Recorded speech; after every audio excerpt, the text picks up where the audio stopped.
Yo, what is going on, man? I am BeBall Jones. I am simply a basketball trainer that is here to bring you the blueprint, the stories, and the mindset to help you make progress in your game. Appreciate you tuning in.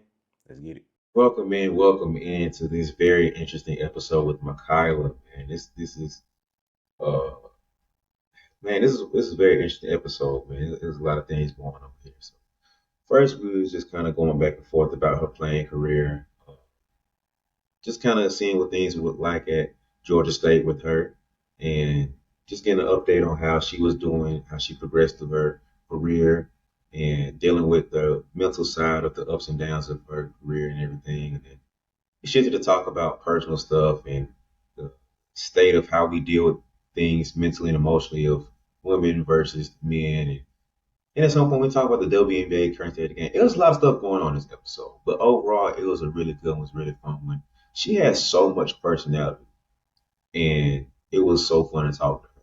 So it was kind of like all over the place, but it's still a good conversation at the same time. So it was a very dope episode, man. I appreciate you guys for tuning in. It was fun talking to her. So I'm gonna get that y'all away without further ado. Let's get into the episode. Mikyla, what's going on, man? You good? Good. How are you? I am doing wonderful. I'm amazing. Um, I heard something about you though. I Too. want you. I heard that you can hoop a little bit. I'm not sure if it's true or not, but I heard that you can hoop some. I don't know. I don't know about a little bit. They don't call me Big Two for no reason. Excuse me then. Okay. Big two. You feel me? So you a real hooper. You ain't just out here like for play. I would say I do this. Don't want to brag, but Well, listen, I need you to brag because this episode is you, about you. Nobody come here to see me. I know I look good and everything, but they like, I want to hear about her and from her. So this is an opportunity for you to talk your stuff. I got you. All right, so let's start off with this. Um, since you're such a great hooper, Miss Big Two, uh, tell the people about your game a little bit. Let's get like a quick little rundown about your game. Um, well, if I had to describe my game in like one word, I would say physical. Like I'm not ducking no action. If y'all want to play bumper Mhm. cars on the court, we can do it. But I do have a nice mid range also, and I was almost shooting a 40% clip from that 3 point line. So I'm a 3 level scorer, but if I had to like, I'm I want the contact. Mhm. Okay. So it's big body out there. Like it's Big business body out there. bends, yeah. I feel you. Okay. Did you did you always kind of like did you desire to play that way or did it just kind of happen for you? Um, I think it just kind of happened. Like I'm a little bigger, like I'm a little broad up here, and I think I was just always bigger than a lot of the guards I was playing against. I wouldn't say I'm a big guard. Like I'm not tall. I'm just real strong, like naturally. Like before I started lifting weights and stuff, I was always strong. I was stronger than the boys I grew up with. So when I did start playing basketball, I was just kind of overly aggressive. I didn't Mhm. have no like basketball technique. I was just an athlete, so I kind of had to like grow into being softer, not just trying to bulldoze people over. The midi, I like a good mid range, so I think yeah, it kind of just came to me. I didn't really Mhm. have to choose it. I was just aggressive already, so yeah. And you talk about shooting 40% from the clip, and I was looking at your stats, and I'm like, you went from averaging what was it 8 your freshman year? Is that right? Probably about 4, 6, something like that. Yeah, I think it went 4 and then 8. I can't remember. I was looking at it earlier, but you had a nice little jump in your hmm scoring from year to year. I, So, like, when it comes to you progressing like that, talk to me about freshman year. You like, what was she like? um, my freshman year, College is an adjustment, I would say, for everyone. People here are already like, bigger, faster, stronger, whatever. I don't really think nobody. I mean, I wasn't intimidated by anyone. I knew what I was capable of. I chose a school that I'd be able to come in and make an impact at. I think it was just I played under a lot of people. It was a lot of upperclassmen ahead of me, so they were often chose over me a lot of the time. But my freshman year, I had some health issues. I caught COVID in going into Christmas break, so like mid December, and I tried to come back late January, early February. I ended up getting back right before the Sun Belt championship. I think it was like the first week of March. I had fluid on my lungs, so I was out for like 2 months, 2.5 months, and so that kind of took a big toll on me and why my minutes fluctuated. The way I was able to play and move, like I fell out of shape real fast because I couldn't breathe. So it was just a lot. And then like as you get older, like you just progressively want to be better. You don't want to be the same player you were the year before. So I kind of just stayed in the gym, I guess. Focused more on my game and making it easier for me, more natural for me on the court. We had graduated a lot of people after my freshman year, and I knew I had to step into a bigger role. So similar to high school, I took a big jump. Having coaches around you who push you and like let you know they believe in you. It was kind of that situation. Like I knew I had to go on the court and give it my all every night. So that played a major part in my development over the years too. Yeah, I wanted to ask you about that because, like, okay, so in the NBA they have the Most Improved award, Mhm. and I have really big beef with this award because it's I have beef with a lot of awards, but we're gonna talk about this one right now for you. So sometimes they confuse improved with opportunity. Mhm. So somebody who they got two all stars in front of them, you're not finna get all the minutes, bro. Like he Right. finna get 32 and he finna get 34. So between them sitting on the bench, you got to get your little 16 in there. It's Mhm. tough. Some games you might not get but 2 minutes because both of them on the burner. It is what it is. Versus guy gets traded, you play up now. Okay, all of a sudden he an all star. He didn't improve his game. He just got more opportunity to show what he had. Right. Versus he's already putting in 25 minutes. Next year he's still getting 25 minutes, but he went from 8 points to 16 points. Oh, he went in the gym and he improved. So which side of the fence do you lie on? Was it just more opportunity for you? Did you actually improve and grow your game? Or was it a little bit of both? I would say a little bit of both. Probably more so opportunity though, because like a lot of the times as a freshman, um, I think even if you like attempt to prove yourself over the upperclassmen, I think because they've been there or like they have more experience, I think in certain situations the coach has to go with experience over talent or experience over, you know what I'm saying? So, but yeah, I would definitely say a little bit of both. I went from being a role player my freshman year to being the person with the ball in their hands all the time my sophomore year. So I would say both. I think opportunity did play a major part, but I'm always in the gym, like in the off season, during the season, making sure I'm improving in every area. So definitely both. Probably more so opportunity, but yeah. So when you were a freshman, was it kind of frustrating to have the up and down, back and forth of playing a lot? Because I know you said you got that dog in you, so I Yeah. know it had to be frustrating to be like, bro, like why am I not in the game? Was it kind of Yeah. hard to kind of deal with it? It was. It was hard to deal with it, especially knowing like coming out of high school, I was that girl. And then I think it was more or less humbling and more just like frustration because I come to practice, I'm gonna give 110%. I'm not gonna let nobody bully me. I'm not gonna let nobody outwork me. I'm not gonna let nobody just do whatever they want to do to me, even as a freshman. So it was frustrating because it was times where like I felt like, dang, I could have helped us win this game. Or like if you go look at our record, it didn't reflect who the type of players we had on that team. Like I've been on some amazing teams here. I've had amazing teammates.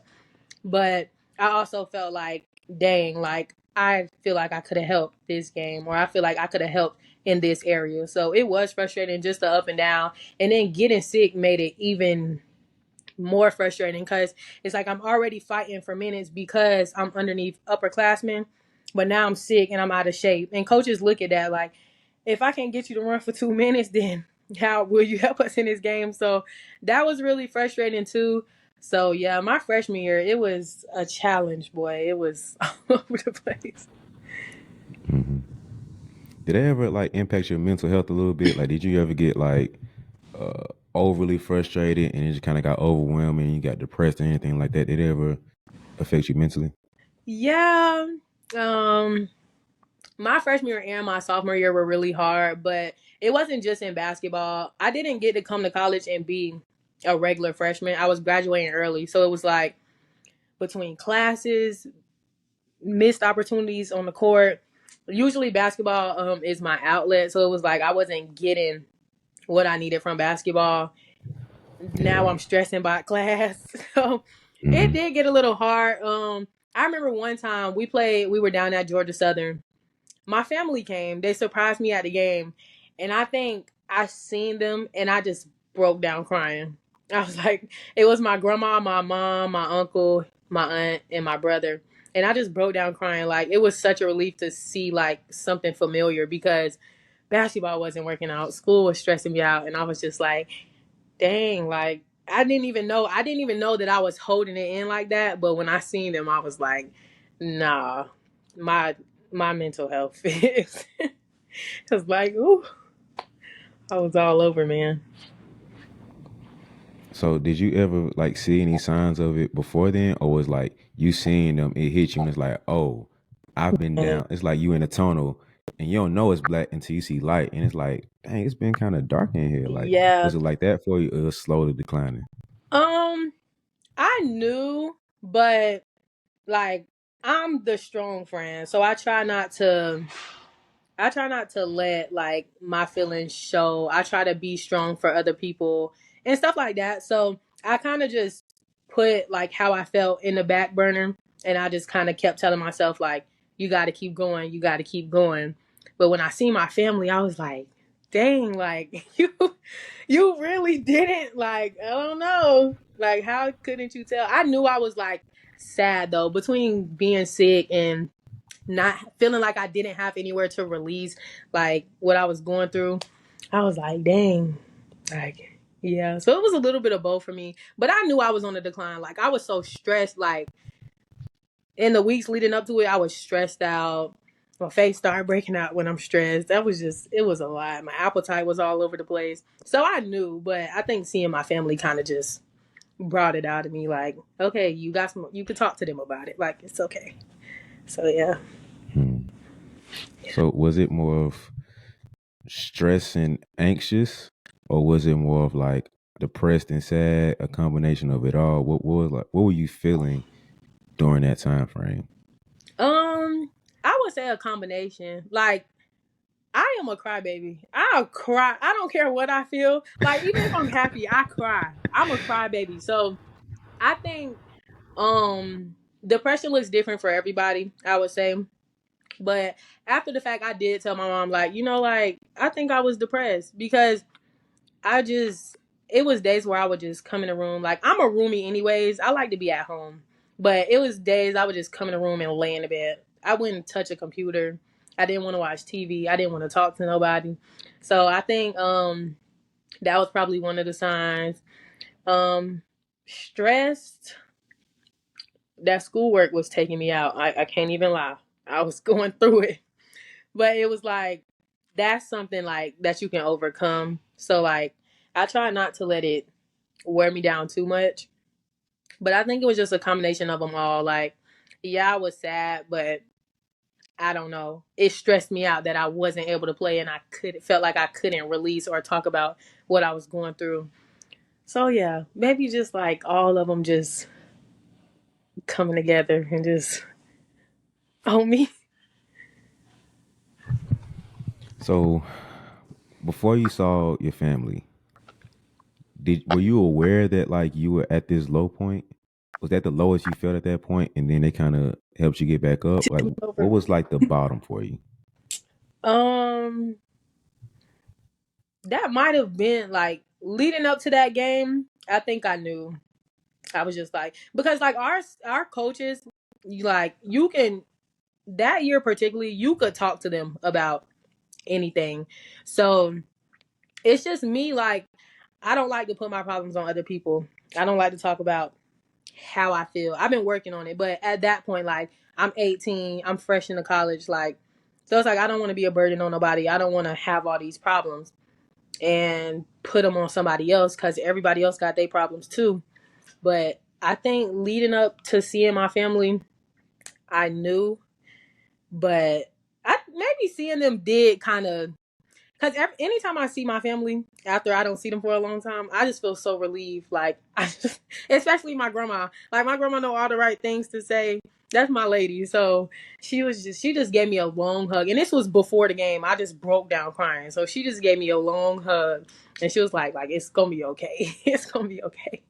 So I think they kind of just like tipped me over to let it all out. And then I was like, okay, like, you're going to be okay. All right. So combining with you being the strong friend and everything you got going on, how did you and how do you kind of manage yourself and your mental health through all that? Because being a college human being is crazy on its own. Mm-hmm. Then you got to add on being a student athlete, the travel, the practice schedules, the workload you got on that half. Mm-hmm.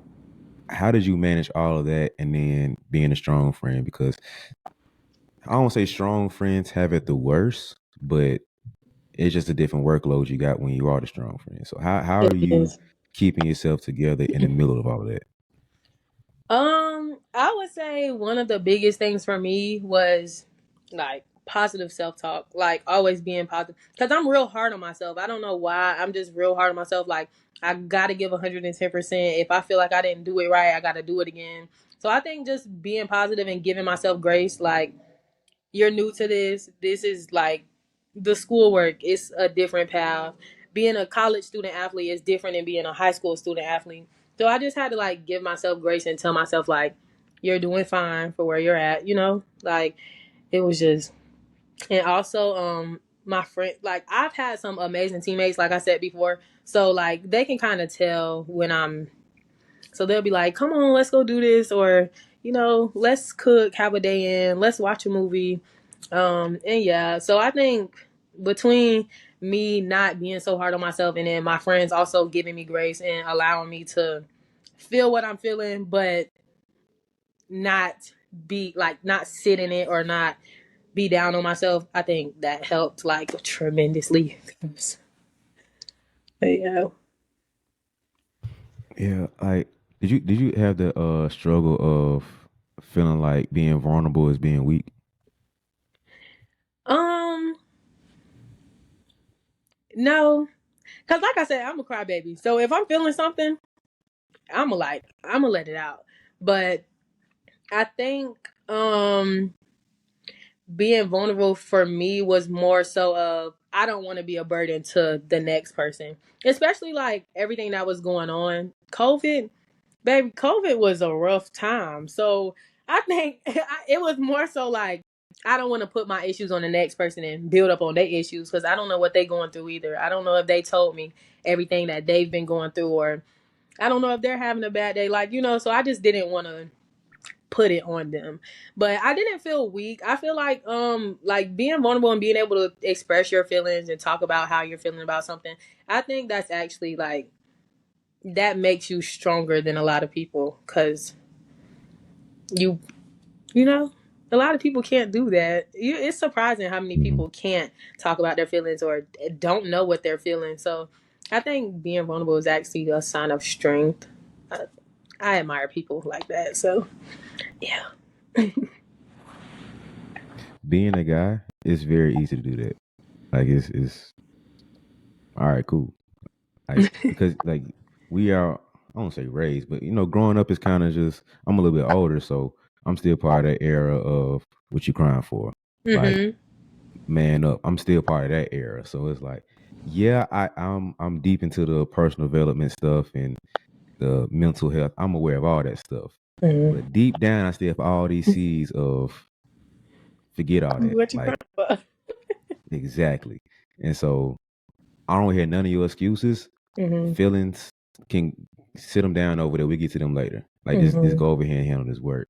And so I hear this stuff and I'm like, that sounds amazing. That sounds wonderful. It makes sense here and here. Mm-hmm. Then I like turn this part off, turn the feelings off, turn the emotions off, and you just gotta go to work. Yeah. And so like all that vulnerable stuff, I'm like, nah, bro, I'm struggling. So what? I'm bleeding. I don't care. Ignore that. Look at my other leg. Something like, yeah, I got shot over here. You don't have to pay attention to that leg. Look at the other leg. So for me, it's very easy to be like, ignore your feelings, ignore your emotions. And I'm very like heady. I can like very thought driven. I like philosophy and stuff. So Mm-hmm. it's easier for me to like ignore feelings and go based off of logic. So Yeah. it's very easy to be like, forget your feelings. So I yeah. think for men Just especially, like, I hate that boys are like taught like boys don't cry. And I was just having a conversation with somebody the other day, like, life gets hard for everyone. Like, we are all human. So it sucks that boys are literally taught like, no, you can't cry, no, you can't feel anything. Cause then it's like we grow up and you're arguing with folks because you don't know what you feel. Like, it's just like it could all be so simple. Everybody just learn to communicate. Like, yeah. I don't know. yeah. But then I think it kind of gets to a point to where kind of like how you were saying earlier, where basketball is your outlet. Mm-hmm. And so for guys, it's like, okay, I think about this with Kobe. Like he said how he had a lot of things going on off the court. You know, Lakers were struggling at that point. He Mm-hmm. just kind of fresh off of him and Shaq having their beef. Shaq got traded to Miami. He's like, I got so much going on, all this anger and stuff built up to where I have to find a way to let this out. She's like, all right, cool. I'm a Black Mamba mentality, all that stuff birthed from there. She's like, I'm gonna channel all this rage and just instead of just letting it burst out, I'm gonna like tune in, lock it in to where as soon as this ref tips the ball off, the Raptors, Knicks, Warriors, King, all y'all Yep. catching all this smoke. It don't matter if your name is not Lakers on the front of that jersey. I'm dropping at minimum 30 on you. And I Mm-hmm. think for guys, we all kind of, I don't say subconsciously, but that's kind of what we have. So that's why basketball means so much to guys. And certain things matter a little bit more to guys because that's our outlet. That's why you see guys playing a video game for hours because I have to be Superman for 20 hours of the day. Let me Mm-hmm. turn my brain off and just be a kid for these 4 hours and play video games.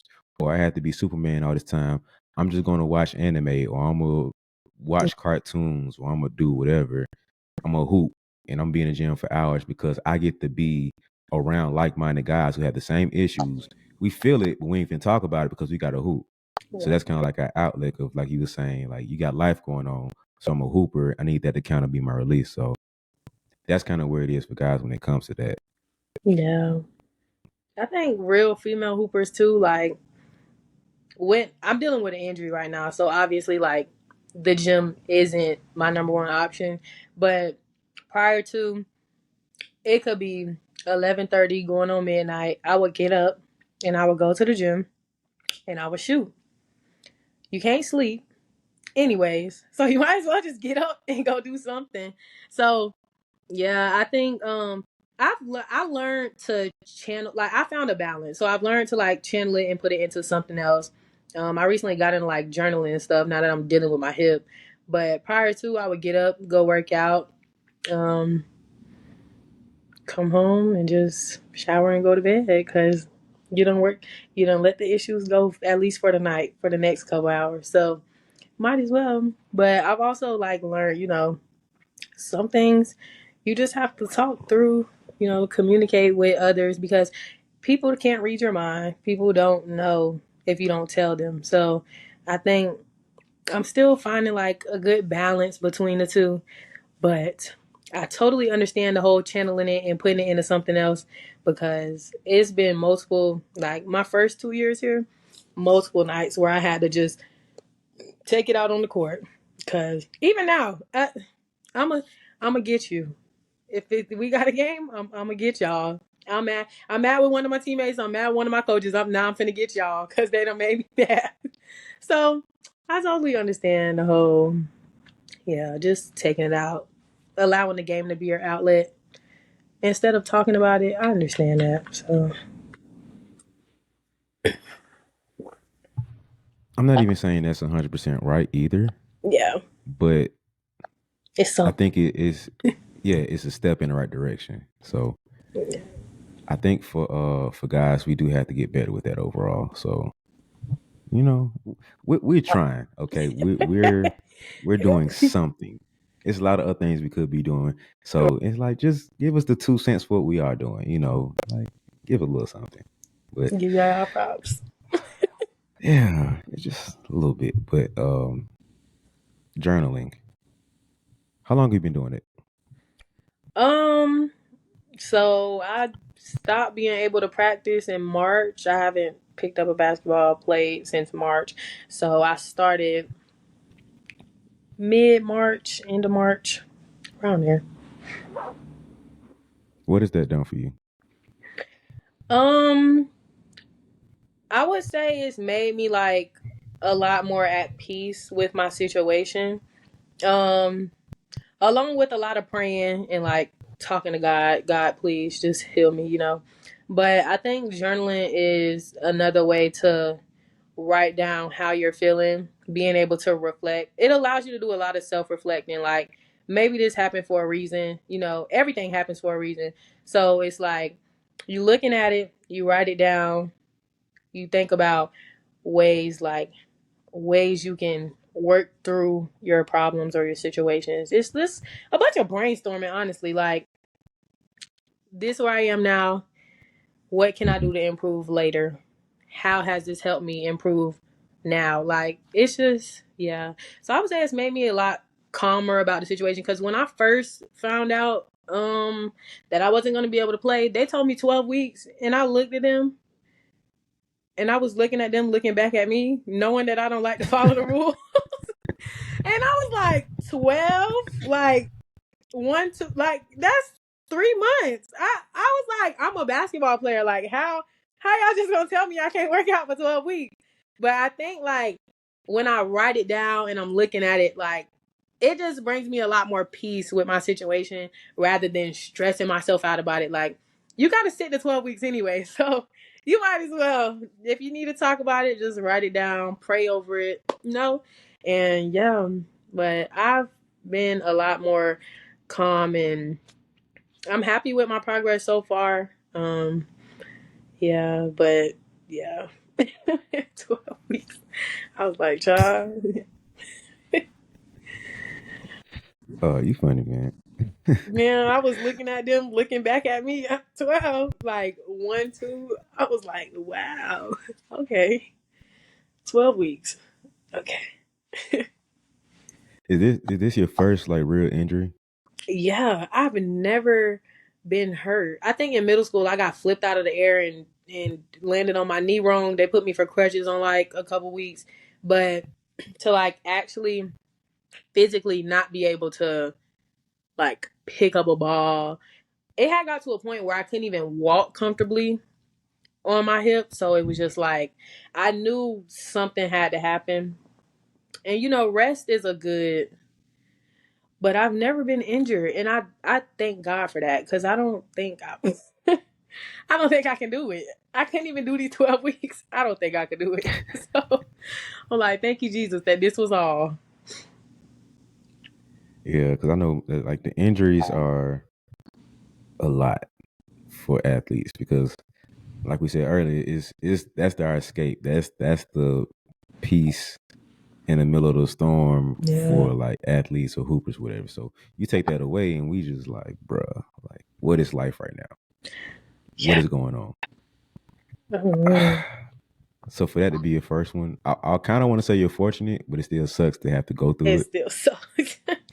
But yeah, now I've seen like a lot of the people around me, like a lot of my AU teammates and people I played high school with, I've seen them like tear. I got two friends I think that torn the whole knee. The whole knee just gone.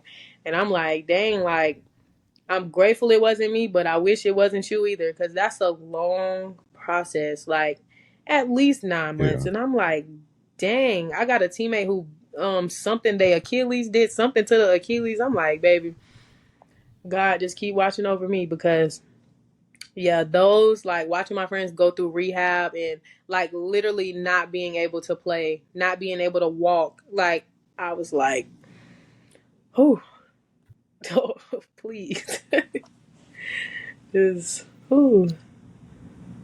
Yeah, the older I get, the more concerned I am about getting injured. Cause I'm just like, bruh, first off, I'm older, so my body ain't not gonna repair and jump back the way I used to years ago. And Yeah. then like in the middle of me training and stuff, I'm like, bruh, if I get hurt trying to train, I'm like, I don't know what I'm finna do, because I can't get out there like I want to, Right. and I can't be me. So the older I get, I'm just like, man, anytime I leave from a training session, I don't get hurt. I'm like, bro, appreciate you, because Thank you. I I do not want to end up walking around with crutches or in a wheelchair because I Yeah. tore my Achilles or my ACL. So I just I'm not trying to do it, man. So I gotta keep myself in shape how I need to just To stay stay up. away as far as I Hmm. can. Boy, No that's just facts. because I had a couple injuries when I was playing and stuff, and it do something to you mentally. Like Yeah. it because my first real injury was in middle school, so I was like, I got to sit down. Like think about a middle school boy. Yeah. I don't want to sit down. What sit down for what? Yeah. No. I Dang. want to run. I want to hoop. I want to play. And you tell me I can't do that? Man, you sound crazy. No. I'm finna pick up something and run into a wall, bro. Like this is how I'm built. So Yeah. injuries are tough. They suck. No, I did though. That's really why I had started like journaling and stuff. I even had bought some books to read, like because you really have to keep your mind busy. And I think what made me start journaling is one day, I think I was in probably like midway through week one, and I'm like, you realize how much you take it for granted when you can't do it. So I was like, dang, like I gotta do this for another 11 and a half weeks. So I think like my brain, it would just, and then like I'm an overthinker. I think a lot anyway. So I was like, gosh. And then, like you just start thinking about other stuff. And it's like, dang, I'm not going to drive myself in a hole right now. So I just had to like find something that I could do that I know like I would enjoy. I wouldn't get bored. And like, why would I get bored of myself? So I think journaling. I just bought some books, like self empowerment. Um, and yeah, start praying, talking to the good Lord, cause you all I got right now, so I can pick that ball back up. So yeah, injuries and mental health, they go like hand in hand. Yeah. Most people don't talk about that though. Like when you see I was thinking about this with Derrick Rose. So I Ooh. was a big D Rose fan growing up. Mhm. And people would be like, well, why isn't he back on the court? The doctors cleared him. The team came out and said he should be good to play. He doesn't want to play. And the older I got, the more I'm like, bro, sit your butt down. Like, if you ain't good, cool. I'm with you. Uh-huh. I'm team Derrick Rose. If you don't feel good mentally to go hoop, who am I to say go out there? Because going through my own injuries, like hoopers know, like the doctor can look at my knee and says, "Oh, it looks healthy," but Mhm. mentally, I'm not there yet to do the same moves I did before because he hurt his knee on a move he's done thousands of Thousands of times. times, yeah. But it took that one time for it to snap and things changed, and now we're like, "Oh, I'm not healthy." So in his mind, I can go out there, but mentally, I won't be MVP Derrick Rose. Mhm. But people want to throw him under the bus and be like, "Well, why didn't you play?" Da da da da. But as a hooper, you like, nah, my body, I don't trust it because now I have to go through another surgery, sit out another 9 months, depending on what the injury is. I'm not finna do that again, man. So if I had to take a whole year off, a year and a half, 2 years off, so be it. Because I need my body and I need my Right. mind. It's a lose-lose So really, because then if you come back before you're ready, you like, then people gonna critique how you play or critique your stats and the numbers you put up. So it's like, y'all rather me at 100% rather than giving y'all 60, maybe 70 on a good day, and I'm not at my best for the team. Like, that's selfish though. Like, coming back before you know you're ready, just like, to say I'm still here, I'm still there. Like, I would rather my teammates be able to give me 110% rather than coming back and risking injury or risking, not, we can't pull out this W because you was in too much pain to do this assignment. So it's like, yeah. And that's where I'm at now. Like, me and the trainer, we talk a lot about, how I feel every day. And I told her, like, straight up, I was like, listen, I've been on bed rest for 3 months. When I come back, it's gonna hurt. It's gonna hurt. mm-hmm. We just have to decide if it's a pain that I can push through or if I need to sit my behind down.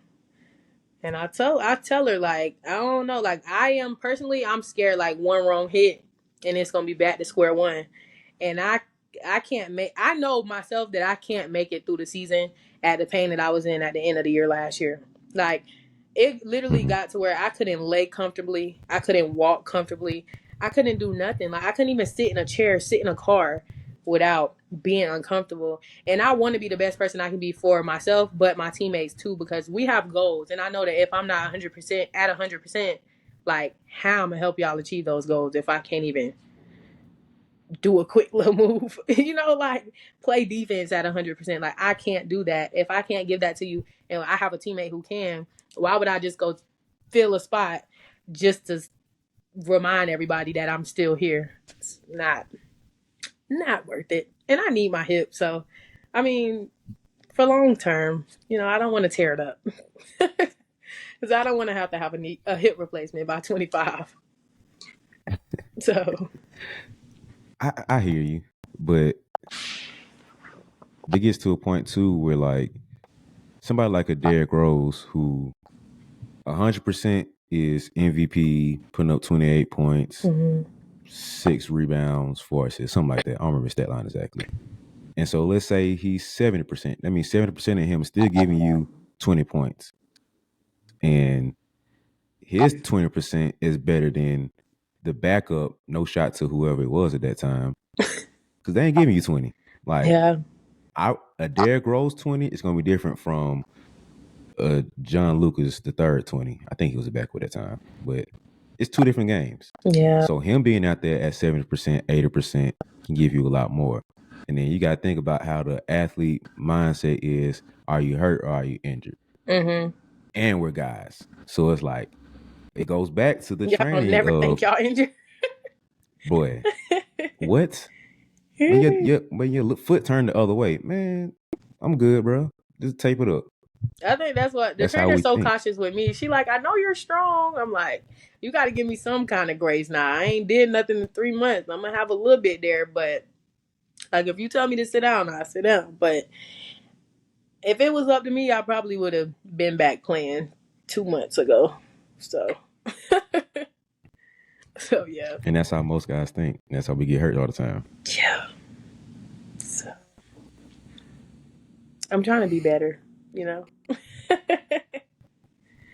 Trying to be better. I mean, that mindset isn't always bad, because at the same time, I think about like Kobe. Like, he knows his body better than anybody. So he knows I can push a little bit further, push a little bit more than what the doctors say he can. Mm-hmm. But then he also had a lot of injuries too. So it's 50-50 with him. But he was able to still go out there and produce. So having that mindset can kind of push your recovery a little bit faster, to where the doctors going off their training to say an ACL injury or a hip injury or Achilles tear is programmed to be a 9-month thing, Mm-hmm. with the mentality of, how about we change it from 9 months to like 7.5? Or if I can push a little bit further, do a little bit more, you can push that recovery further, rather than just kind of just blindly going with the doctors say. Not to throw shade at doctors, but sometimes that mindset can push what the black and white objective thing is, because your body's different from the other 10 athletes they had before. So Right. I wouldn't completely just toss away that mindset and be like, you're doing wrong. It's just like, who truly knows where you're at right now? Yeah. Nobody. So it's kind of just Yourself. like push a little bit, give and take. It's Yeah. it's for you to feel out and know what's best for you. I hear you. But nah, that pain, I was in so much pain at the end of the year last year, and it was before I really even knew what was wrong. So nobody had given me a timeline or given me anything. They just going based off like what I'm telling them. But if I had to tell them on a scale of 1 to 10, at the end of the year last year, I probably would have been at a 25. Like, I had a wrap, like, you know, the little stretchy thing with barbers they be wrapping you up with. I had to wrap with one of those. My hip was hurting so bad I couldn't even wrap it. Like, the wrap was hurting. So I knew it was something, and I knew like I needed time to let it heal. But once they said 12 weeks, I was like on the fence. I was like, I know I need to sit down because this is not normal. Like, my hip should not feel like this. But on the other hand, I was like, dang, 12 weeks. Like, Yeah. okay. Okay. I might can give them 8, but she did stay on me because once I got the results back, it was like I'm at risk of a tear and all type of stuff. So I was like, okay, like I don't want to, you know, test the limits and really not be able to come back next year because I don't want a red shirt. I don't like. I just want to play my senior year, enjoy it, and you know, at the end of the year, I want to know that I gave it my all and I was as healthy as I was gonna be. So I could take that. I could live with that. And it's summertime too, so it's like, bro, sit your butt down, man. Like, Yeah. That's how my coach is like, it's summer. You ain't really missing nothing. So, yeah. you get back in shape. You're good. Don't worry about it. Yeah. Yeah. Yeah. So you excited for senior year, man? Like this, the big hurrah, big four. You excited for it?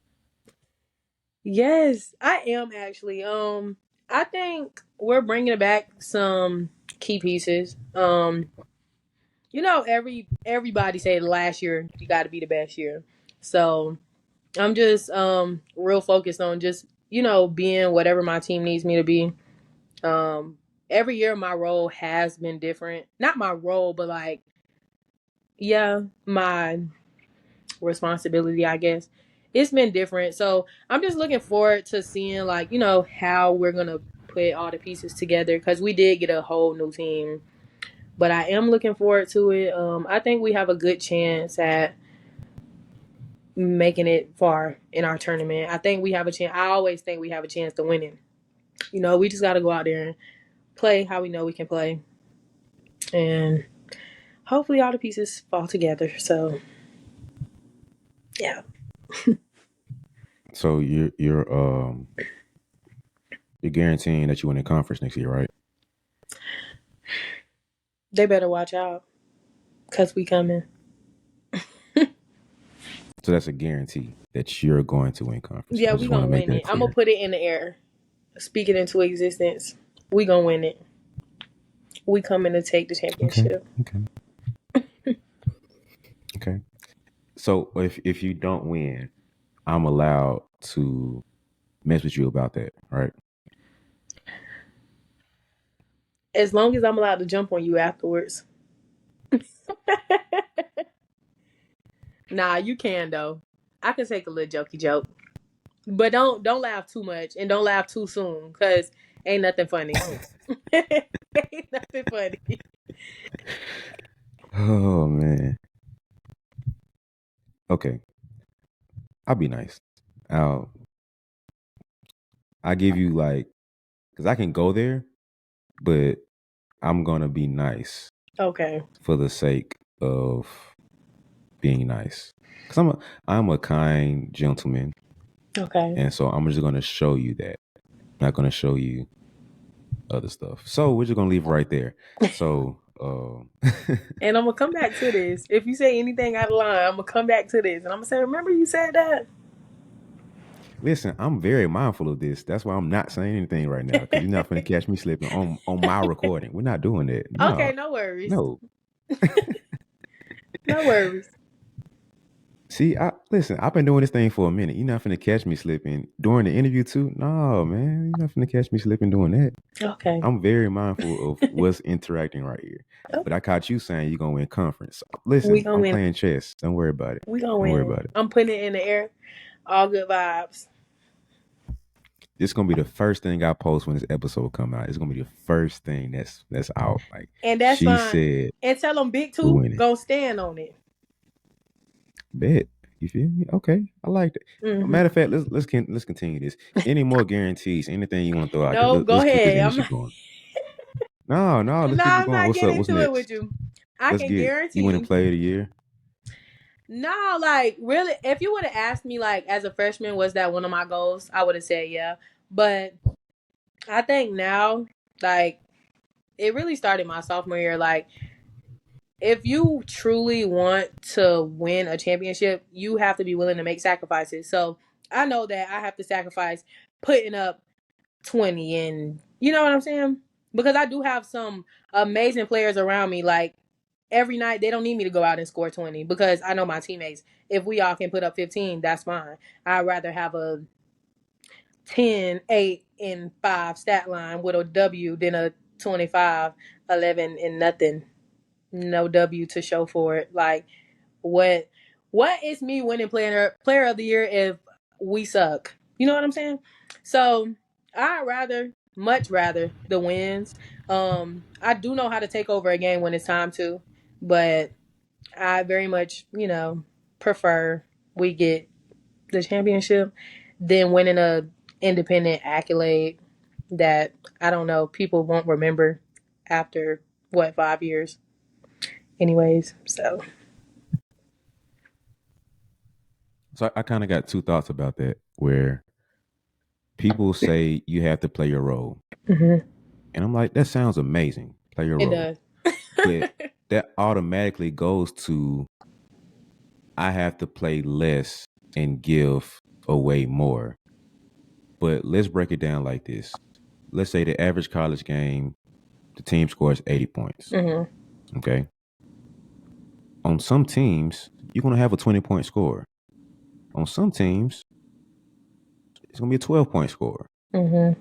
But that means that the percentage of scoring goes more to that player. So let's say, hey, I need you to score 20. Your role is scoring 20. Mm-hmm. But outside looking in, it's going to be like, oh, she's selfish. She a ball. I was trying to go out player of the year. Right. I'm playing my role. My role is to get buckets. I don't know what you're talking about. I don't care what you're talking about. My coach said I can go. I got the green light. I'm Kobe. Let's go. I'm pulling. Kobe. Let's go. But on other teams, it's like, hey, we got two girls that can score 20. Both of y'all finna sacrifice. Instead of getting 20, she got 14 and she got 12. Mm-hmm. Cool. Because together, we just got 26. So I think we push the narrative like play your role without understanding somebody got to get, like, we have to score 80 points. We're not finna have 8 girls averaging 10. But we're not doing that. I was speaking in terms of my team. If you would have asked me sophomore year, that would have been a different answer because I had the ball in my hands. I was scoring the points. I was going to get the buckets. That's me. Sophomore year. We've now added, I would say at least 3-4 people can be in double figures since my sophomore year. Last year, I think we had 3 people in averaging double figures. And this year, all 3 of us are back and we've added some. So it's like, this isn't high school me where I have to average 30 points. It's not. Now I can distribute the ball a little more. I can go a little harder on defense because I know that I don't have to pick up all the slack on offense. I can go rebound because I know I got somebody that know how to get the ball up the court, or I can get the ball up the court and they'll go get in their spots for me to give them a bucket. So, yeah, this last year and this upcoming year, I think my roles will be very similar between the two. Like I said, I know how to take over a game. I know I've had some 20, almost 30-point games this year, but it's also knowing like when you need to do it and not just, oh, I'm gonna go do it because I know I can. Mm-hmm. It's like you passing up a straight shot for a better shot. Like I just like these years, I just want to put the team first, and not that it has to dim your light. Like not saying playing your role. Playing your role does not dim your light. Like I'm gonna do what I gotta do, and that changes each game. Like some games, Mm-hmm. it was only two of us getting buckets. Other games, we shared the wealth between 6, 7, 8 people. So I think just speaking in terms of the team that I'm on, I know a lot of us can get buckets. Like we're gonna go get buckets. All of us, I think majority of us were 1,000, 2,000 point scorers in high school. So it's like we all know how to get a bucket. So I don't have to go out and average 20 points. I can, but Mm-hmm. if we gonna win, I mean, I don't think like that's necessary. I would say so. But that kind of goes back to like the other point I wanted to get into of I think sometimes we discredit. So like, okay, for example, we talking about your team. Mm-hmm. We'll discredit the best player because they had more help. Mm-hmm. So Steph Curry doesn't have to drop 30 every game because he had KD Mm-hmm. and he has Clay. So yes, his numbers are going to drop, but that means he can't get MVP. That doesn't make sense. Like he's still producing, he's still gonna get his numbers and stats. So why would we discredit him because his workload shifted some? And I get that, but let's have like I hate when it becomes automatic. Like oh, he has no superstar, he's not winning MVP. Oh, he has this, so he can't win MVP or she can't win MVP. Yeah. It's a nuanced conversation. So I'm not saying automatically that uh they got a new superstar or they have a stacked team. So automatically that whole team is disqualified for any individual awards. Like come on, man. Like we Yeah. know that the impact this player has. Like Drew Holiday is the best defender on the Celtics. So he's automatically disqualified because they have the number one defense. Porzingis is back there. You got Tatum and Brown and Al Horford, Derek White. Like he's automatically disqualified now. Yeah. Like, come on, man. So stuff like that I get bothered by because he's automatically or she's automatically disqualified because they have help. Yeah. So that's why like I'm on both sides of it. Let's have a very nuanced and contextual conversation around the individual awards because on one hand of it, this is my role. It's not my fault my team don't have other scores. I gotta score 20. I gotta Yeah. score 30. But then I'm disqualified on the other end of it because I don't have to score 20. I can, but I'm only putting up 12 because she got 12 and she got 12 and he got 12. So we all gonna put 30 up together versus me putting 30 by myself. So that's why I'm like, Right. I mean, it's so much context around it. I've been on both sides of it. I won't say too much, but yeah, definitely like a lot of the times it was like when more so when I didn't have the help around me and said we were to win a game and somebody had a not a better game, but like in certain aspects they had higher numbers or whatever. I'd be the face of the loss, but because they had a better game than me this game, like now they getting the credit for the win. I was just like, okay, like when you put in those situations, you just gotta be like, okay. Like if I still had the same mindset I had in high school, like of course I would have made it an issue. Cause at the end of the day, Mm. like if I'm the best player, it don't always have to be about me, like but to Yeah. know that y'all acknowledge it, you know what I'm saying? But yeah, I totally get what you're saying. I've been on both sides of it. It's like, but I just be shrugging my shoulders and like, okay, you know. It's just like okay, especially when you play a team sport, like you kind of just. I Mm-hmm. think I'm more consumed in being happy for my team and my teammates than any individual accolade or any individual celebration. Like, of course, I want my team to be happy for me if I go out and drop 30 and got 8 rebounds, 6 assists. Like, that's a great stat line. But Mm-hmm. also, like, I see it where it doesn't matter if we don't win. So, you know, like, yeah. But I get it. Definitely.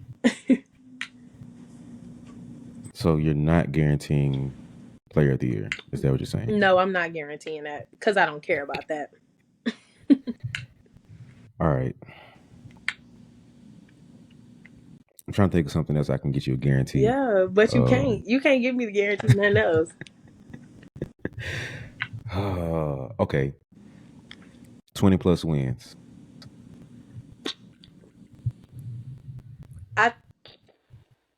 I want to say No, we got. it's either guarantee or not. I want to say Guarantee we or got not. that one in the bag, but you know, I just told you you're not guaranteeing me. I'm done giving you guarantees. I'm done giving them to you. Okay. Listen, if something here's the thing I feel about predictions. If something changes course, like y'all have injuries or something, I'm not going to hold you accountable for that because it's not the. You make the prediction based off the information you have now. Mm-hmm. If the information changes from now to the end of the season, I'm not going to hold you to that. So if y'all keep the same team, everybody healthy, then it's like, all right, what happened to my 20? Okay. I'm gonna hold you accountable. Y'all didn't win conference, but if things change, I got you. We off the hook for it. But mess around and have the same team, you will hear about this. Injuries happen though. Like, I'm very aware. to be fair, I mean, to defend me, I was injured and still playing last year. I wasn't the me I was at the beginning of the season, but I was still out there putting up decent. You know, they wasn't my if I was 100% Mikyla numbers, but I mean, I was at a cool 50, 55 on a good day, and I was still out there, you know, doing what I could do. But you know, right now, I think we're gonna have that 20-win season. And that's just because, you know, I got some faith in us. But we've been on the like since I've been here. Like every year we have gotten better. I think last year we had 16 wins. So yeah, I think we could get it. But like I said, you're not gonna get no more guarantees out of me because we're not gonna get to arguing after the season over. That's gonna be part 2. We're gonna run back every guarantee. All right, guys. First guarantee she had conference, and they fell short of that, or they got the. I don't know yet, but you know, we gonna see. I would definitely bring that back up. We'll see. So,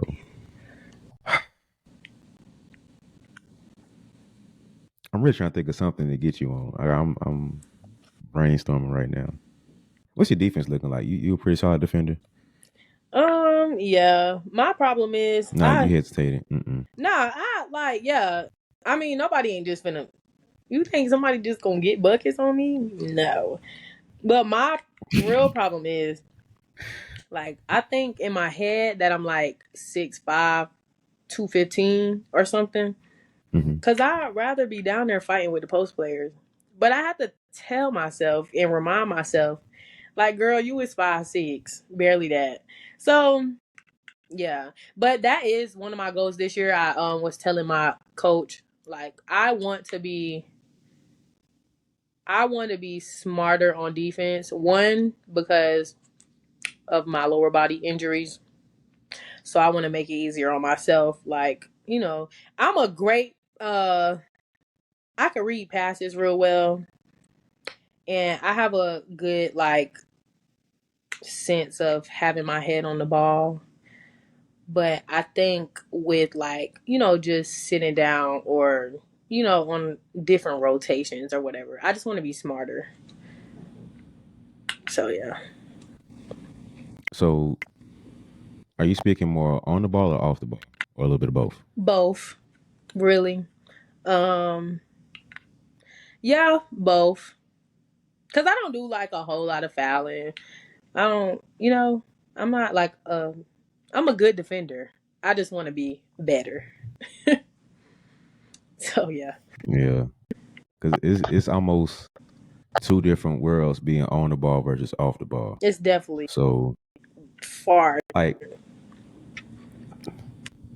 I'm trying not to just make this a whole like rant about awards, but it's kind of turning into that. This is funny. But no, so like defensive player of the year is usually going to go to the person who has the numbers. So like a big that has the blocks or a guard that has the steals. And like obvious like indicator of a good defender. Right. And sometimes it's not true. Like steals kind of fall their way. Being a guard, I'm biased in saying this. Like, you didn't steal the ball. Somebody poked the ball. And you just happened to be in the right spot. I'm not crediting you that for real, for real. Like, you lucked up on it. So, a little beef with that, but that's not a soapbox moment. I'm saving that for later. But I think I wish people would give more credit to like the off-ball defenders. Like, Right. Draymond Green, he's not wrong when he said he's one of the all-time greatest defenders. Because you don't see what he did because you can't see what he did. Like, it doesn't result in a turnover, but him being in the right spot calls you for the play to have to go a different direction. So let's say he's guarding Joker because he's denying him the right way, or because the swing was supposed to happen and this play was supposed to happen. He was in the right spot, or he called Clay to step this way to go under the screen versus over. He was the reason that play happened, but that doesn't show up on the stat sheet, and you have to really watch the film to know what happened with that. Or somebody like go ahead. It needs like we have this, I don't know if it's an app or what it is, but we have this thing where they actually break down your efficiency on offense and defense. And it goes like very in depth. Like it goes into how many points were scored on you through the year, or like it tells you a lot. And I'm like, these are the numbers people need to see. Like you can average 10 steals a game, but if on the ball somebody dropping 30 on you every day, you still not a good defender. Like I don't care how you flip it, toss and turn it. If you cannot guard, or even like say if your team sit in a zone, I mean it's not that hard. Like the skip passes, go steal it, please go steal it. But even like certain rotations, like dropping on the backside, that makes you a good defender because you're in the right spot at the right time. Like that's an IQ. Like that's where you're supposed to be. And I think a lot of people overlook it. That's why I said like a lot of people just look at what your stat line looks like and don't necessarily see like, dang, that was actually real smart. You didn't get the block or you didn't get the steal, but you made the play break. You made them go somewhere else. Like you didn't just let them get the layup, or they didn't get the option they wanted. And that's more like when you really love basketball, you look at stuff like that. Like, dang, you look at who you would want to have on your team, and it's like, yeah, okay, like yeah. So yeah, like I don't know, like people don't see, like dang, you know how smart you have to be to just be in the right place at the right, be in the right place, even if it's not at the right time, but you in the right spot. So I think, yeah, people miss the whole IQ thing and just go to the stats, and it's like, okay. So I don't know how they can change that, but I just wish they would make it different, because I get annoyed seeing like the fact that Drew Holiday hasn't won that award bothers me a lot. Like he can get the steals and blocks and stuff, but a lot of his stuff is just like you still might score your 30, but it took you 40 shots to get that 40, and you really have to work. And the next game you played against him, you had 12, and you weren't like, it just bothers me that he hasn't won one when he's just such a great defender. So I'm like, something wrong with y'all voting if he ain't got the award yet. But people gonna hate me, but that's how I be feeling about Caitlin Clark too. If you take 40 shots, you better have 20 points. I mean, come on, man. That's just how I be feeling. Like, I ain't gonna lie. I don't know. This when you said that, that's what it made me think of. But that's how I feel. If you take 40 shots a game, you better, and I mean you better, have 20 points. Because at that rate, you going from what, 80 to 120 points. 20 is the minimum you should have if you taking 40 shots a game. Yeah. But she's young, man. She's still getting the feel for the league, and she's trying to figure out She plays What Iowa Caitlin Clark can show up. Yeah, she plays exactly how she played at Iowa. And the real, like, I feel bad for their coach because honestly, like, okay, if Indiana is the worst team, they have all the best players from a lot of programs. So it's kind of just like you don't know why they still the worst team, but they just can't gel. I don't know. But Aaliyah Boston, shout out to my girl, has been doing very well these past couple games, and I'm like, give her 10s because I'm so happy for her. I will say this. I'm not anti Caitlin Clark at all. Yeah. The only issue I have with Caitlin Clark is that all the attention's going to her and nobody respecting Aaliyah at this point. Like, she was like rookie of the year last year. She won a ship in college. Like, Yeah. she's still one of the best young players in the league. So Caitlin Clark getting all the attention, not hating on Caitlin at all, but like that's part of, like we talking about this before. It's like people in the media need to just shut up. Like, if you're not actually understanding the game, They don't. stop talking. And that's the problem. A lot of them don't, or they just want to bash the player that they think is the villain. But it's like, because even then, Angel Reese averaging a double-double. She in company with Collier and Asia Wilson and Alyssa Thomas as a rookie. Like, and I know they're not going to want to give her Rookie of the Year just because, you know, of all the hype around Caitlin Clark. But I do, like, in a sense, just wish that they would not make it so political. Like, it's annoying. Y'all want to make it about money and make it about views and make it about support or whatever. But, like, as a true fan of the WNBA, I just wish it would all go back. Like, I'm not a fan of it. Like, they're trying to make it this Hollywood masquerade, and that's not what it is. Like, nobody's just going to lay down and let her put up Iowa numbers just because y'all trying to make her the face of the league. No, because she's not the face of the league. She's not the best player in the league. She's not even top 10, not even top 20. It's 144 people in that league. And y'all think that a rookie is among the best of them? That's absurd to me. Like, no shade to her. Angel, a double as a rookie. I'm digging it. So I want her to win Rookie of the Year simply because she's the underdog. But I don't know. I don't know how that's gonna go. So Yeah. I think Cam Brink might have had it, but until she had the injury. So I'm just like, dang, man, that's messed up. So I think she might have got it. Like, Angel came back, so I don't know. I think it would have been between this. Yeah, the way she was playing. I'm not gonna lie. Ends of the floor.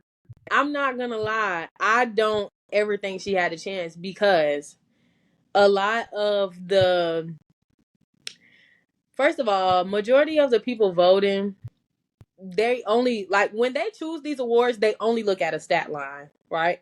So, I mean, like, what, like, if we're just looking at a stat line, not like I love basketball, you love basketball, we see what they don't see.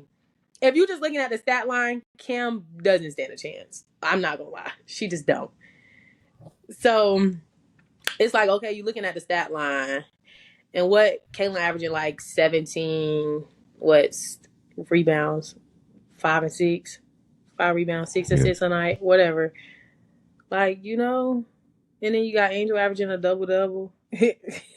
Like, they gonna be like, and then you got Cam. And then I feel like a lot of them is overlooking Rakia. Like, but that's where what we were talking about earlier with opportunity. And, you know, like, she doesn't really, like, get the opportunity to. But if you really, like, she's the best overall player. She's versatile. She's a 3-level scorer. Like, I don't know. People be overlooking my girl. I don't like that. Oh, yeah. But yeah, I respect Caitlin. And I get what she's doing, but like you said before, like, for a rookie to come in and be the best player, I think of all the WNBA dislike that I have, the amount of disrespect that Candace Parker gets about like that beyond pisses me off. She won Rookie of the Year and MVP. Who else has done that? Okay, thank you.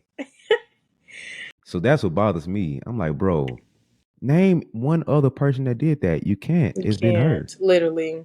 And it's like, And she been balling since then. yeah, like I don't know why they do my girl like that. Even Maya Moore, like, yeah, she left the league, and you know, a lot of them people wasn't even watching when she was playing.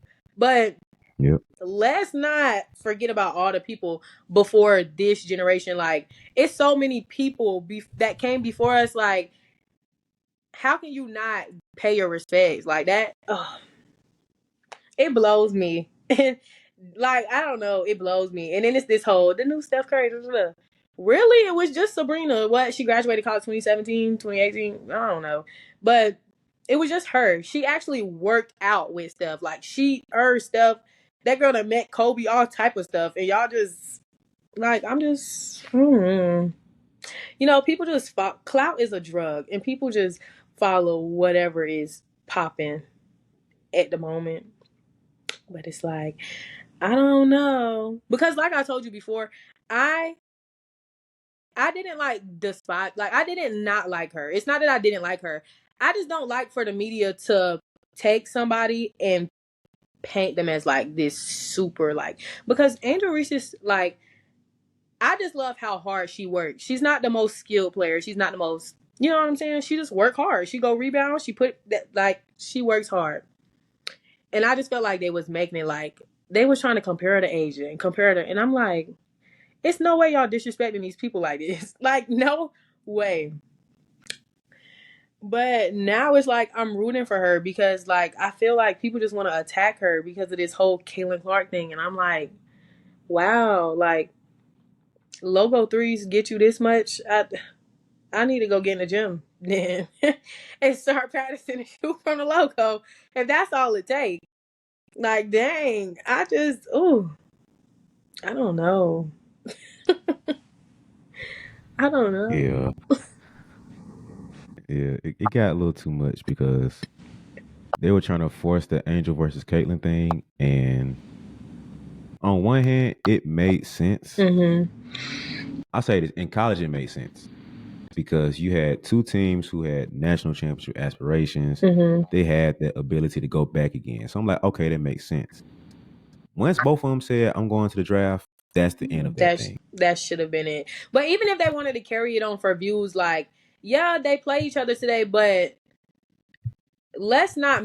Indiana has been at the bottom for God knows how long. If they compete for a championship, I will literally not watch. I'm not gonna watch the WNBA because I will know it's scripted. Like, there's no way Indiana should even be.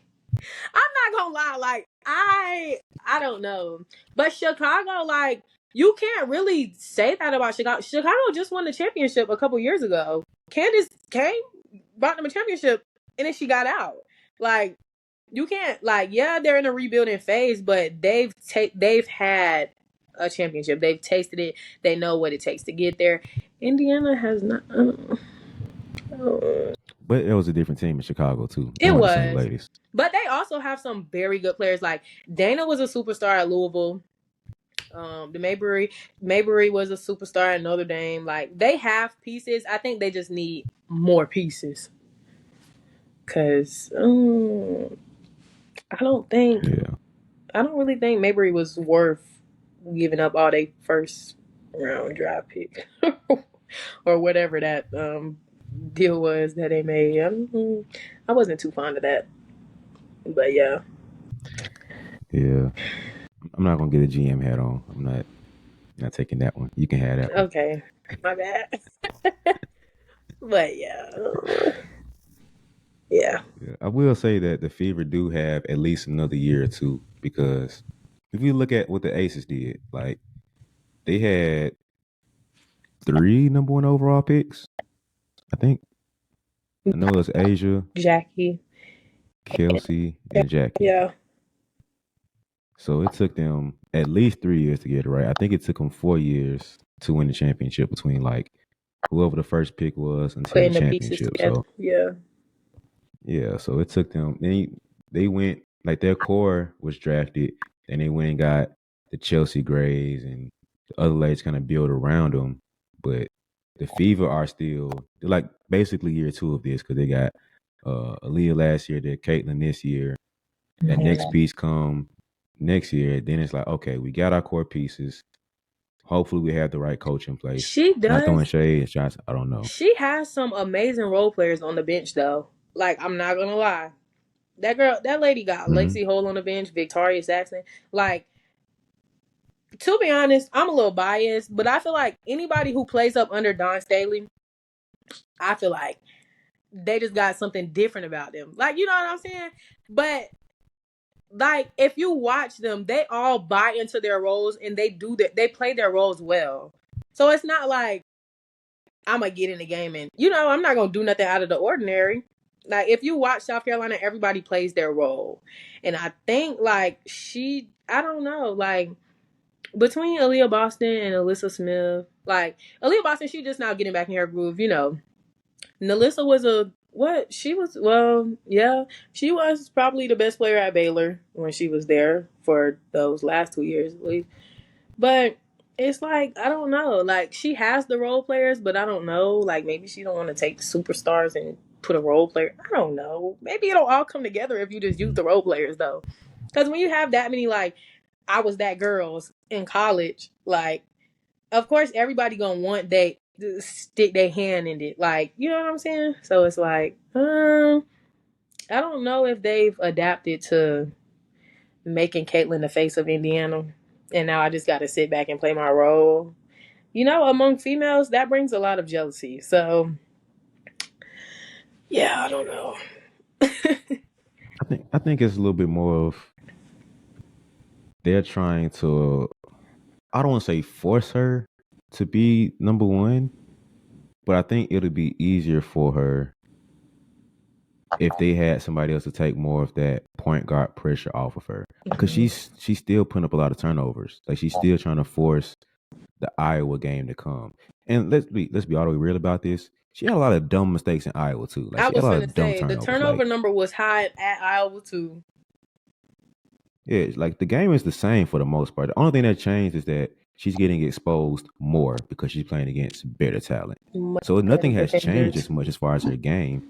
It just looks worse because she's playing against better ladies. Yeah. So for her to, I don't say suck, but for her to struggle like she did in the beginning, having like 10 turnovers the first game and then 8 the second game, not surprised at all, because if you really look at her film, she had some of the dumbest turnovers, like Steph Curry was when he was younger. Like, boy, what you doing a behind the back pass for right there? Like, and then don't get back on stupid. defense. Like, what y'all doing? What are y'all doing? Man, You turn that ball over, you better be the first one back on defense. I ain't gonna lie. I'm not gonna lie. If you turn the ball over, like, I swear you should be butt heel behind. Like, it's times where, like, okay, I am tired. Like, that's the reason I turned the ball over. I'm tired. I can't breathe. But, like, you're not always tired. If you turn that ball over, you better get back on defense. So, I don't know. Yeah. Yeah, but I do wish her the best though. Yeah. Like, I do think she is a good thing for the league, and I think long term it will pay out.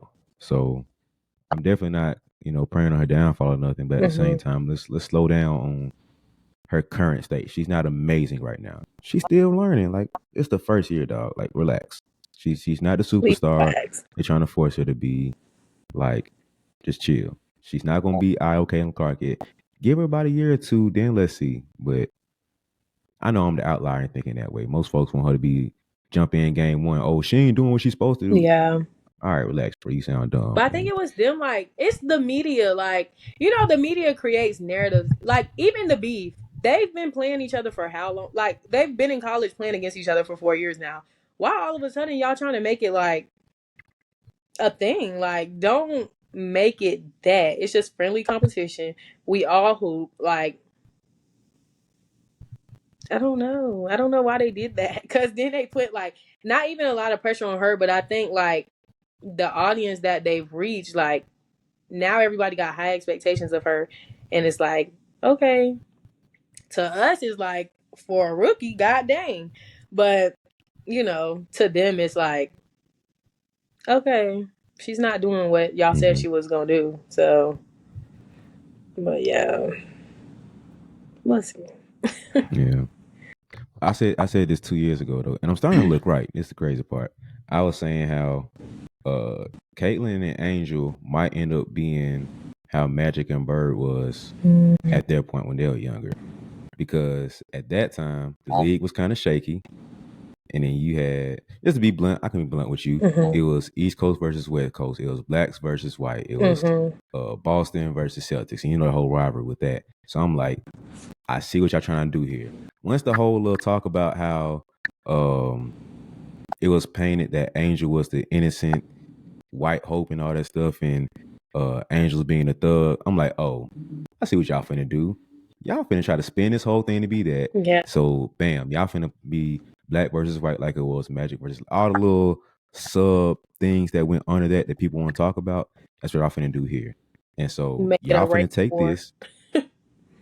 I'm throw it over to boom. Y'all finna be Larry and Magic again. So I'm starting to look right about that.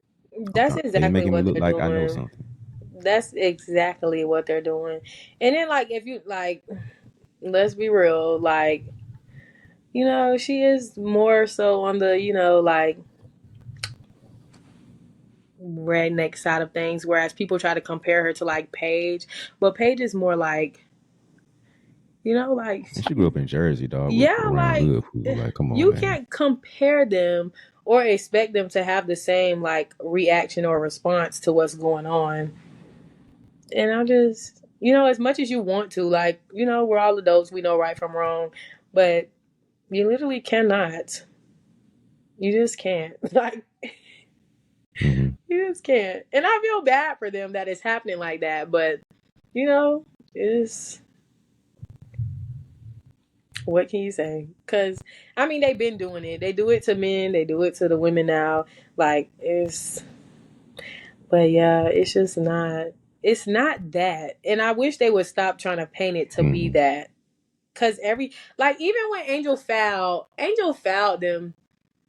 They up. I mean, it's a new rule now. Any contact above the head, but like the media kept putting out headlines like Angel hammered Kate. Like, slow your roll. It's just a foul. Like, it's just a foul. Calm down. Like, she's always going for the ball. Angel and Kate never stay on her feet. She always trying to block the ball. So it's like, y'all don't make it something it's not. Because it's not that. This is not that. That is not this. She didn't hammer her. She didn't intentionally try to go across her head. She was trying to block the ball. Just calm down.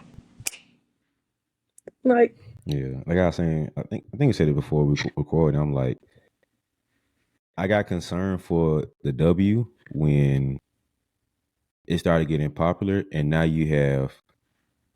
It's also a problem in the NBA. You have people with the old 1980s, 1990s mindset finna talk about women's sports. Can't have that.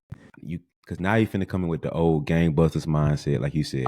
She's trying to take her head off. She's trying to target her. I'm like, bro, this ain't Jordan rules. Nobody's playing that game. And then Stop that's it. what, Like, even nobody's trying to take anybody out. when the whole incident happened with her, Kennedy Carter has always been that. Even in college, the girl was just, she was off the hinges. So, I mean, like, she literally got in trouble and wasn't on a roster for a while. Like, and that's how you can tell the people who's been like, keeping up, watching. And it's like, now y'all are here to support one person and one person only. So just watch that person and keep y'all comments to yourself, because y'all don't know. Y'all don't know what y'all talking about. Y'all don't know like how it's been going in the previous years. Like, clearly y'all have not been watching women's basketball, whether it's the WNBA, whether it's college. Like, you can just tell. And it's like annoying to the people who actually love basketball, who actually like have been keeping up, because it's like, this not a Hollywood, like, it's not Hollywood. This isn't acting. This is a sport. Like, this is real life. It's not like, and I'm not gonna like, try to put on this mask just because this is what y'all want to push, or like the narrative y'all want to create. Like, it's actually genuinely very concerning that they want to make this a thing. I'm like, if this is what money does to you, baby, I don't know. I don't know. Oh man. So now I'm hoping that you ball out this year and you get drafted. So I want your inside perspective on all this stuff. Now, when you go against Angel and Caitlin, I want the inside scoop of what the W life is like. Okay, so I He need that done to missed happen the for you. draft on me. Well, That's my prediction. That's my prediction. You're gonna ball out this year. You're like, oh, we're drafting that girl. Put her on our training camp team. At least get the training camp. That's the minimum I yeah. want for you. At least training camp. Get a couple games in on the run. Whether you play or not, that's another discussion. But just a little toe in the WNBA water. So that's what I'm hoping for you. Thank you. See, I'm a little nice. I'm not a Yeah. complete jerk. Yeah, You know. you got it in you. I see it. You see how I flipped the whole thing? Like I ended on a good note. Yeah. Man, I got you, man. And you didn't start And I brought that from the beginning. you didn't start your debate either that we was talking about. I was thinking about that maybe about 10 minutes ago. I was like, dang, I couldn't You think didn't of put one. it in there. I was gonna just pull one. You ain't put it in there. It's okay. See? The good Lord didn't want us to argue today. So Don't worry, part 2's coming. Don't worry, part 2 is coming. We're gonna get a part 2. But really, I think like we kind of just see things the same. So it ain't nothing to debate about. I told you what my plan was, so it was no issue. I told you what my plan was. I just decided to it was a good conversation. I didn't want to interrupt the flow. I was like, let's the water's taking us this way. Just stay with the current. And the water's so blue. Don't sing nothing. I'm not trying to get no copyright tag. Oh, don't sing my nothing bad. else. Stop it. I don't need them be like, Beyonce, don't y'all sue us, trying to baby. play. Listen. We just I don't need none of that. Listen, stop it. So I'm like 2% disappointed I didn't get that back and forth. So like 2%. Well, find some. Listen, we are 70 minutes in this. I'm not finna start a whole argument now. Yeah, because we'll be going for 2 more hours. We'll get a part 2 in. Or, So are we gonna do part 2 like immediately after the season when you do or don't win conference and play of the year? Or are we gonna wait until after the draft or whatever happens with your WNBA career? Like when are we gonna do part 2? We can do a part 2 whenever you want to do a part 2.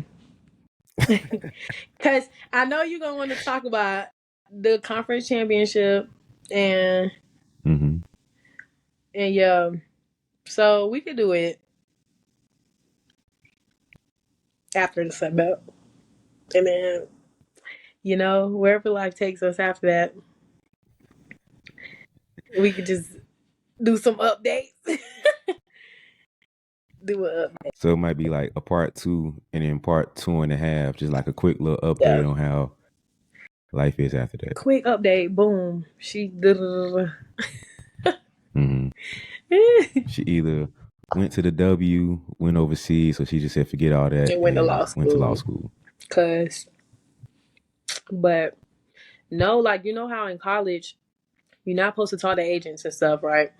So a page, it's one of the agents, I guess they thought I was graduating or whatever, I don't know. But you know how like people go by their academic years and not.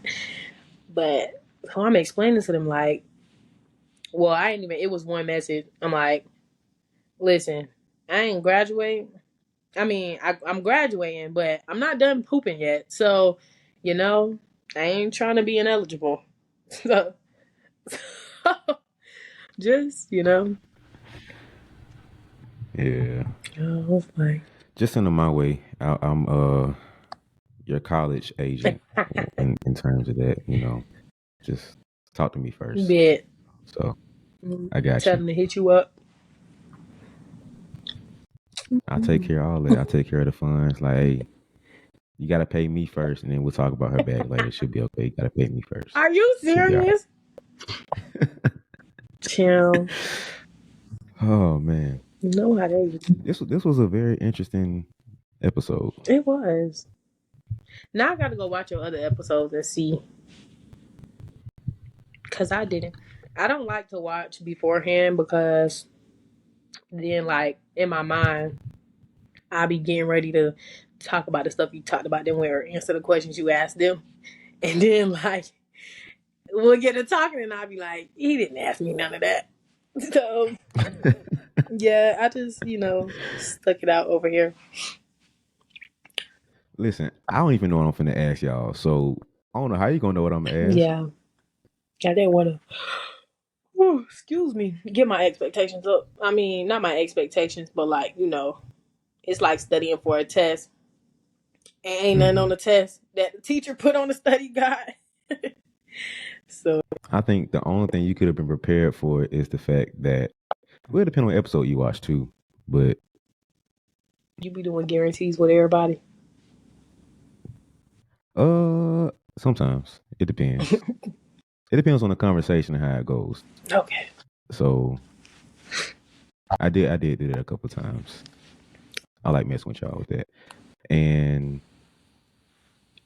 the fact that this might be like the nerd in me studying interviews a little bit, but you can tell when somebody like prescriptive questions versus the kind of freestyle stuff. And like I have thoughts of what I want to talk about, but I don't write anything down for like 98% of the stuff. Like certain stuff, a conversation, I'm like, okay, let's talk about this. I might want to go this direction, but that's more of like getting information. But talking to players, I'm just like, look you up a little bit, see what your information about, see if we can find something. For the most part, bro, I might scrap the whole thing. Like, oh, she said something about her hip. Let's talk about that the whole episode, and we just talk about that. So you can't really prepare for me because I don't prepare for y'all like that. So yeah, child. I don't have like a set 10 questions to ask. Well, at least it's organic, not forcing it.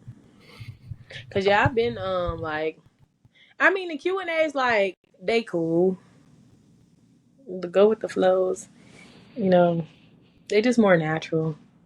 Cause I don't be knowing like if you just ask me questions, I can't like sit here and smile or like I don't know, I don't be knowing what to do with myself. I just be like, okay, you gonna ask me another question? Like, let's do it. Yeah. So yeah. So no shade to them, but I don't like those podcasts. It's cool. They all cool to me. I mean, I don't mind being in front of the camera, so I don't be hearing. So yeah. Yeah. I'm the best podcast you've been on, so it's all good. Say that. I'm gonna remember you said that. Say remember? Cool. Remember? Don't let him outdo you. Don't let the next one outdo you. Hey, if you do another podcast and then be like, hey, you got a little competition, we gonna run it back. All right.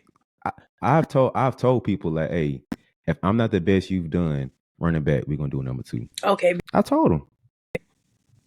So if you look at other people and you go somewhere else and be like, yo, he might got you, B. I'm like, bet, cool, let's run it back. Let's see what we talking about. Got you now.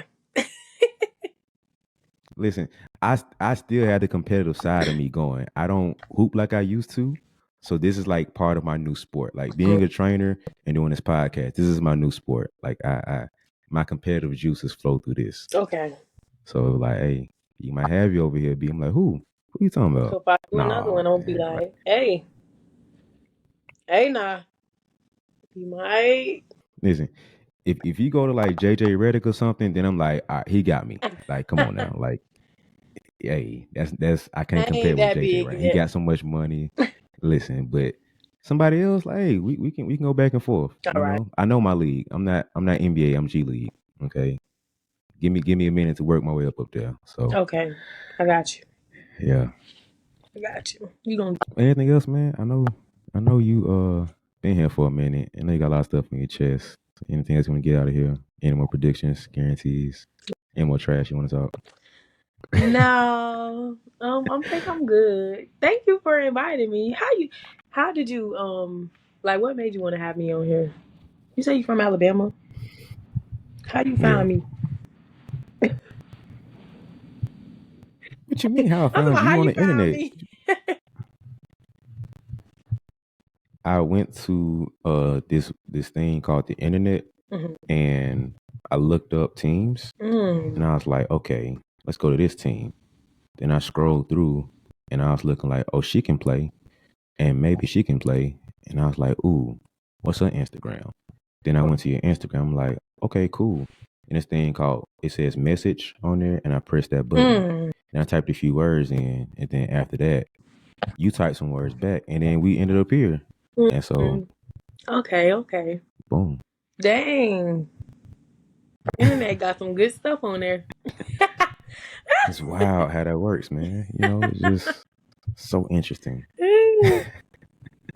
Oh, But man. I do thank you for having me on here. I enjoyed myself and you talking junk to me. I didn't talk junk to you. I was So asking questions and you responded. now we got to get you to pop out to a game because we play in Alabama 2 times. Actually, 3 times this year because I believe we are going to play the University of Alabama, I think. So we might be out there 3 times this year. So we play Troy. And then we play South Al. I think they in Mobile. And I don't know where Alabama at. So I'm going to stay connected with you. Because I'm going to be expecting to see you at one of them games. And Alabama not too far. So you can come view a game in Atlanta.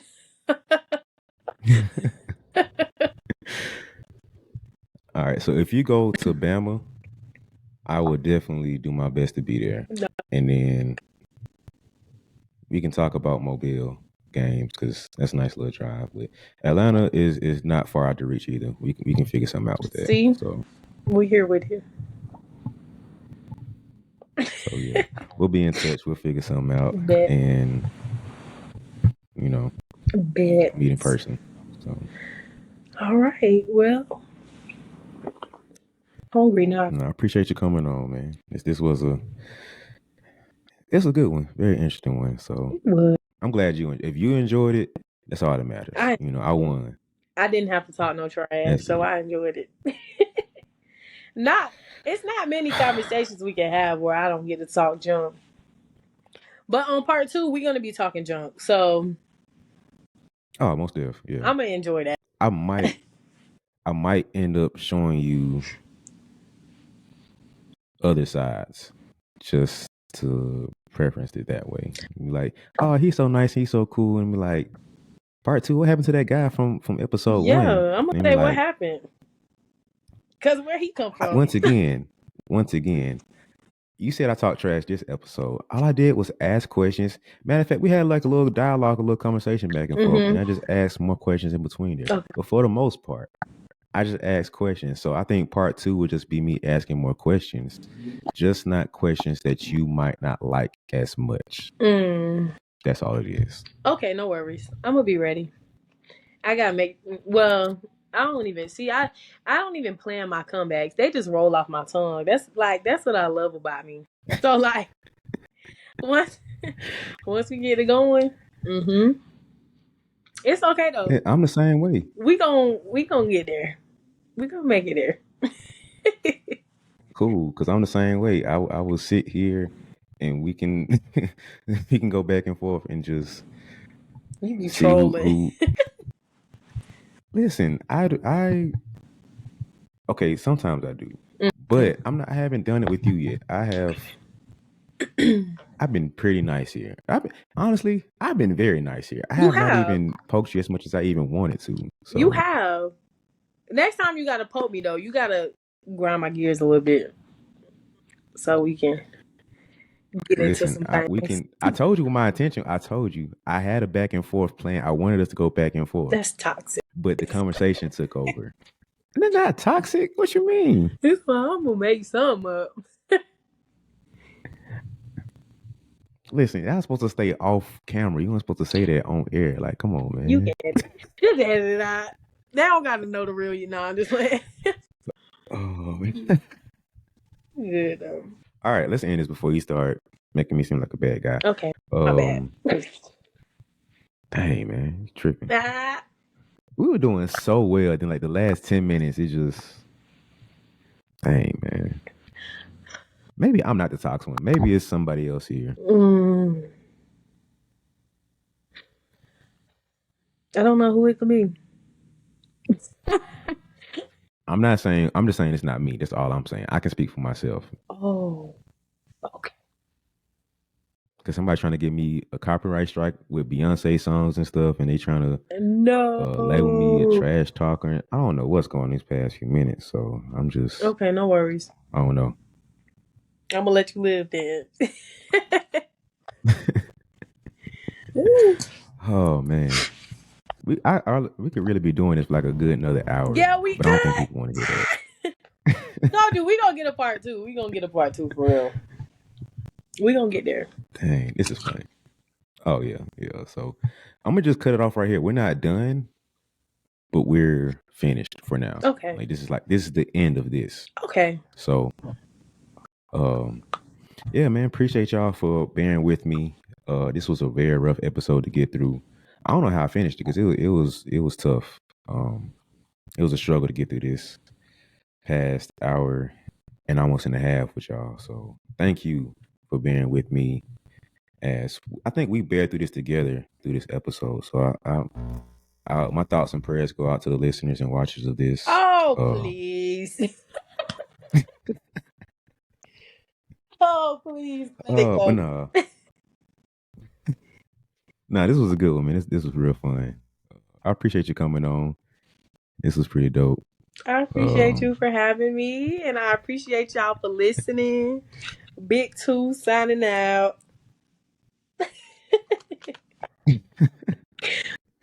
But no, man, if y'all rocking with her, like I know y'all are, just follow her on social media.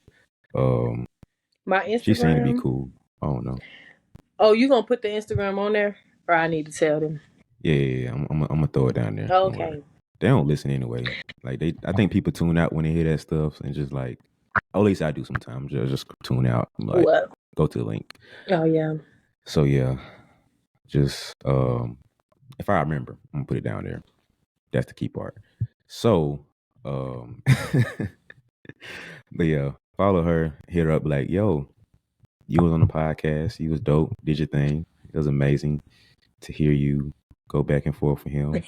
And then you got to go to the game and see her in person and be like, yo, you said you can hoop, but you can't. So I don't know what's going on here. But you were still great on the podcast. That's going to be the last thing they say out their mouth. The last. Oh, man. Y'all got to let me know. Actually, don't let me know if y'all coming. Because when I know somebody coming, I don't know. I think I get nervous or something. Don't tell me. Don't tell me. So that means tell her so she can be nervous. No. And then you can be like, I see you and all that. So yeah. You might have a 30 ball.